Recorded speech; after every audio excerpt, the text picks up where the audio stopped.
आइए अब हम चलते हैं कविता पतंग के दूसरे काव्यांश की ओर। सर्वप्रथम उस काव्यांश का सस्वर पाठ करूंगी, तत्पश्चात व्याख्या प्रस्तुत करूंगी। जन्म से ही वे अपने साथ लाते हैं कपास, पृथ्वी घूमती हुई आती है उनके बेचैन पैरों के पास।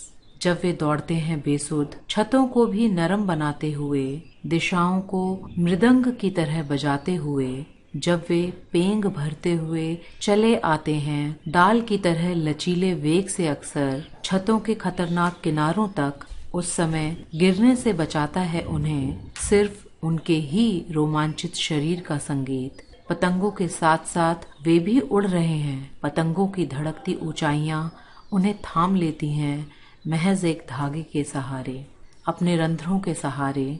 अगर वे कभी गिरते हैं छतों के खतरनाक किनारों से और बच जाते हैं, तब तो और भी निडर होकर सुनहले सूरज के सामने आते हैं। पृथ्वी और भी तेज घूमती हुई आती है उनके बेचैन पैरों के पास।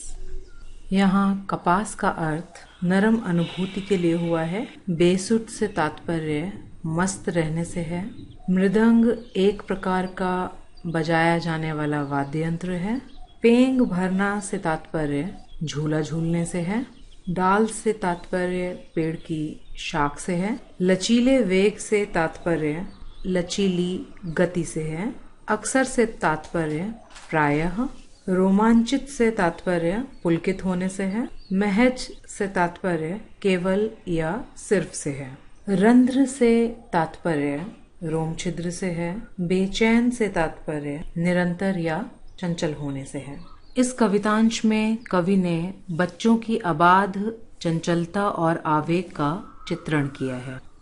कवि कहता है कि बच्चे अपने जन्म के साथ ही कपास जैसी कोमलता लेकर आते हैं। उनका शरीर, त्वचा, भाव सभी कुछ अनंत कोमलता से युक्त होता है।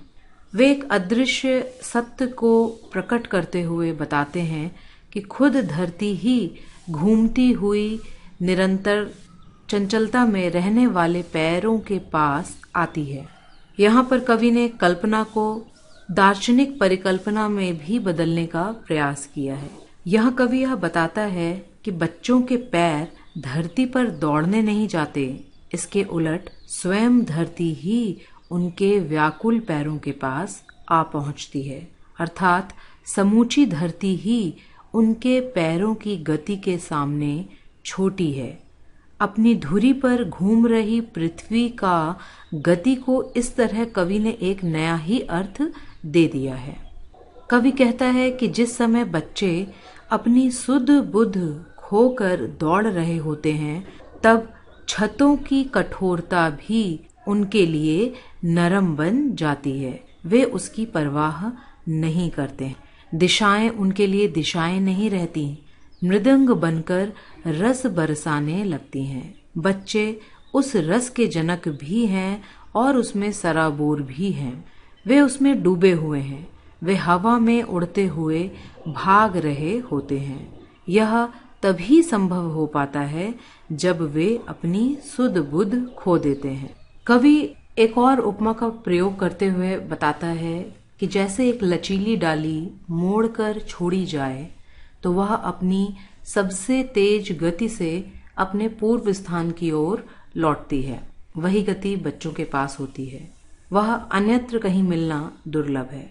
इस गति का झोंका उन्हें छतों के किनारे तक पहुंचा देता है। वे किनारे खतरनाक होते हैं। बच्चे छत से गिरने को होते हैं। शरीर गिर जाने के लिए बाहर तक झूल भी जाता है, पर वे अपनी ही देह के रोमांचक संगीत से अपने को संभाल लेते हैं। वही देह संभालती है उन्हें जिसकी सुध बुध बच्चों ने खो दी थी। एक आंतरिक संतुलन उन्हें बार बार बचाता है। आकाश में उड़ने वाली पतंगों की धड़कती हुई ऊंचाइयां ही मानो उन्हें अपने नितांत पतले धागे से थाम लेती है। वे स्वयं इतने हल्के होते हैं, भारहीन होते हैं कि पतंगों के साथ खुद भी आसमान की अनंतता में उड़ रहे होते हैं। उनकी देह के रोम छिद्र ही उन्हें भार भारहीन बनाते हैं, और भारहीन उन्हें बनाता है उनका निश्चल होना, निष्पाप होना।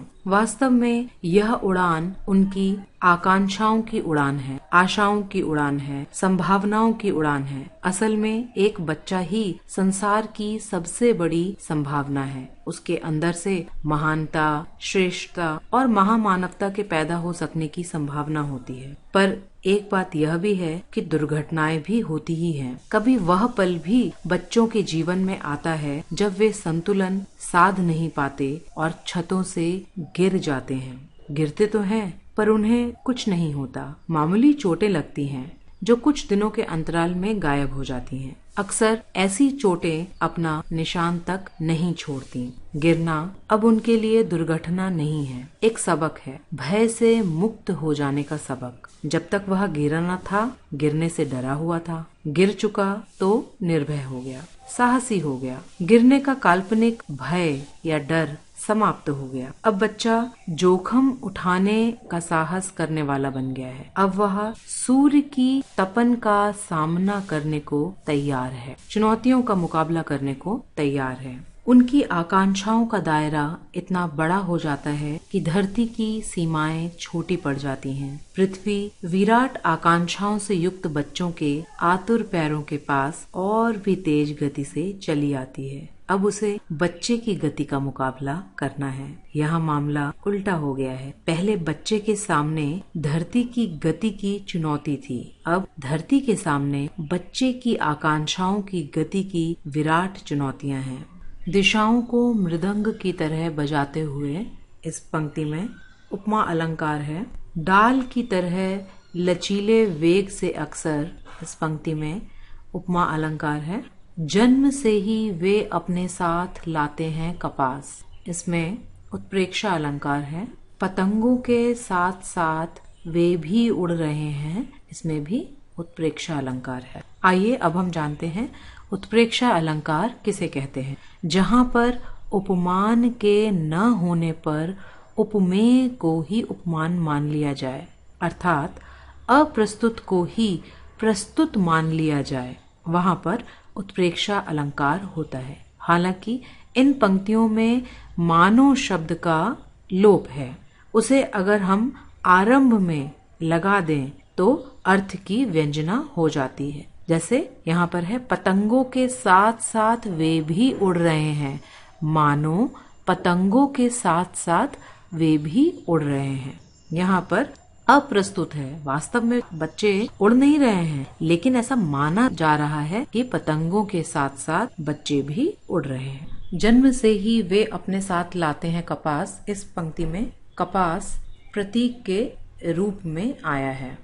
पृथ्वी घूमती हुई आती है उनके बेचैन पैरों के पास, यह भी प्रतीक है। सिर्फ उनके ही रोमांचित शरीर का संगीत, यह भी प्रतीकात्मक है। और पतंगों के साथ साथ वे भी उड़ रहे हैं, इसमें भी प्रतीक का प्रयोग किया गया है। और भी निडर होकर सुनहले सूरज के सामने आते हैं, इसमें सुनहले सूरज प्रतीक है बच्चों के निडर होने का। पतंगों की धड़कती ऊंचाइयां उन्हें थाम लेती हैं महज एक धागे के सहारे, इसमें मानवीकरण अलंकार का भी प्रयोग किया गया है। छतों को भी नरम बनाते हुए पंक्ति में मानवीकरण अलंकार का प्रयोग किया गया है। जब वे पेंग भरते हुए चले आते हैं, पंक्ति में भी मानवीकरण अलंकार का प्रयोग किया गया है।